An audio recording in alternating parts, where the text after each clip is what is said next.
The first time the alien princess looked at me, the gravity in the room shifted, and I knew my life was already over. Not because she threatened me, not because she raised a weapon, but because she smiled, slow and disbelieving, and said, "A human cannot be my husband. Prove me wrong."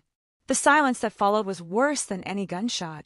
I stood alone in the center of the celestial tribunal, a floating chamber carved from translucent crystal, orbiting a dead blue star. 12 alien delegates hovered in their anti-grav thrones, their eyes, too many, too sharp, too ancient, fixed on me.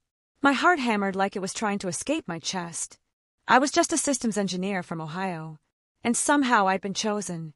But that was only the beginning. 3 weeks earlier, Earth had celebrated first contact like it was a holiday.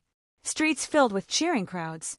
Governments shook hands with beings who didn't have hands. We told ourselves we'd finally joined the galaxy.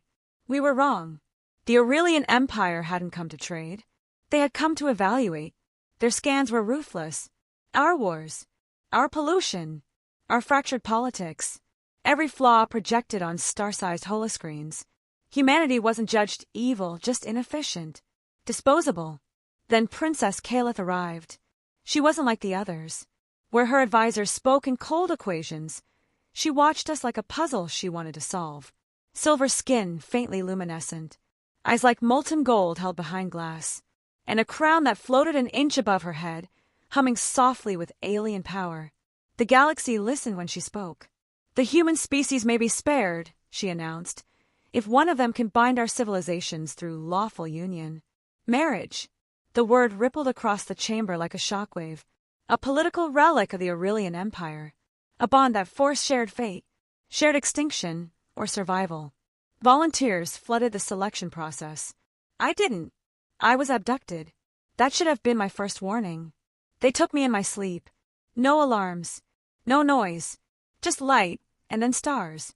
When I woke, I was aboard the Imperial Station Virex Prime, strapped to a medical platform while machines probed my body, my mind, my memories. I screamed until my throat burned. Princess Caleth watched from behind a veil of energy. "Your fear response is intense," she said calmly. "Yet you do not dissociate. Interesting." I demanded to know why I was there. She tilted her head. "You refuse to volunteer. That suggests independence. Humans like you are rare." That was the second warning. I should have run. But curiosity is humanity's oldest flaw. They released me into the station under supervision. I saw cities built inside asteroids, markets selling light captured from dying suns, species so alien my brain struggled to label them alive.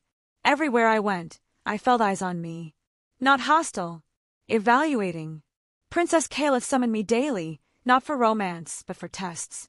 Debates on morality, simulations of command under pressure, ethical dilemmas with no clean answers. She forced me to choose who lived and who died, again and again, watching how much it broke me. "Your people value individual suffering," she observed once, "even when it weakens the whole." "Because suffering matters," I snapped. "Because lives aren't numbers." She studied me longer that time, but doubt never left her eyes. And then one night she said it. "A human cannot be my husband." The words were calm, final. So she issued a challenge. The challenge was not combat. That would have been easy for her. Instead, she challenged my humanity. The trial of continuance. An ancient Aurelian, right where a potential consort must survive a sequence of escalating truths about the Empire, about themselves, about the future they'd be binding to. "Most fail at the second truth," Caleth said. "Many beg to be erased." I laughed nervously. "What happens if I fail?" She didn't answer. That was the third warning. The first truth was simple.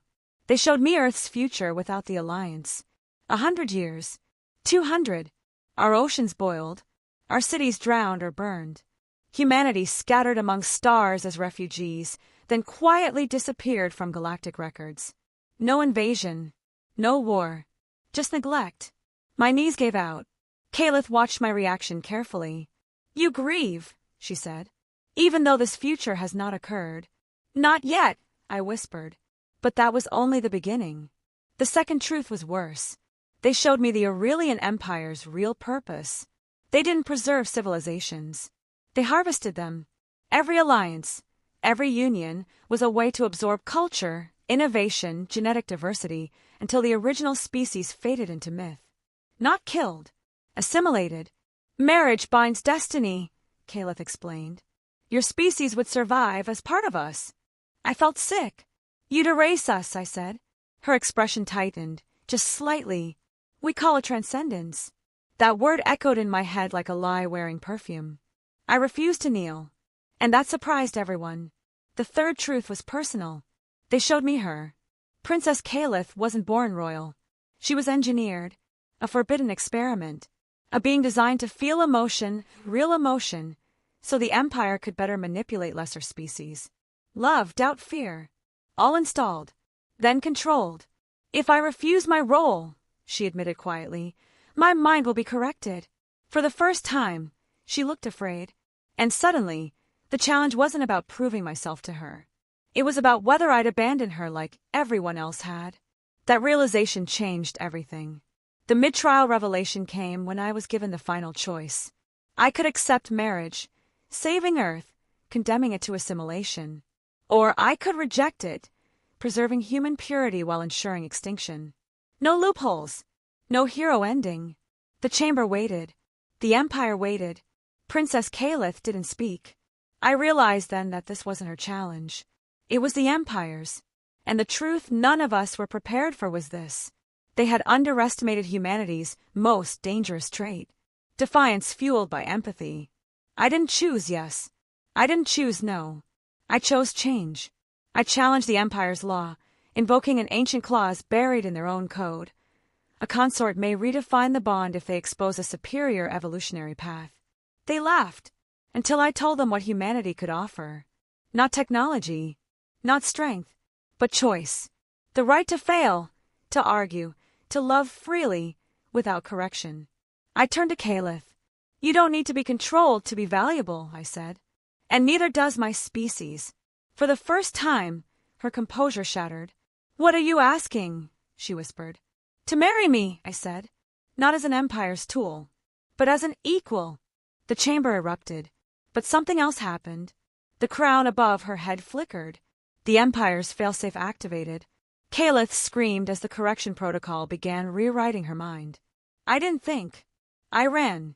Security fields tore at my skin as I grabbed her, held her, grounded her in something real. Stay with me, I begged. Choose yourself. For one eternal moment, nothing happened. Then she grabbed my wrist hard, and she chose. The crown shattered. The Empire lost control of its most dangerous creation. The aftermath burned through history. Civil war among the Aurelians. Systems seceded. Alliances dissolved. Earth was spared, not as property, but as a partner. And Princess Caliph? She abdicated her title. She kept her name. We didn't marry in crystal halls. We married on a reclaimed asteroid, under a sky we chose, with no crown watching. Sometimes she still asks if humans were worth it. I always tell her the same thing. We don't survive because we're strong, I say. We survive because we refuse to be owned. She smiles then, not like a princess, like a person. And when the stars feel close enough to touch, I remember the moment she didn't believe a human could be her husband, and how the galaxy changed when she was wrong.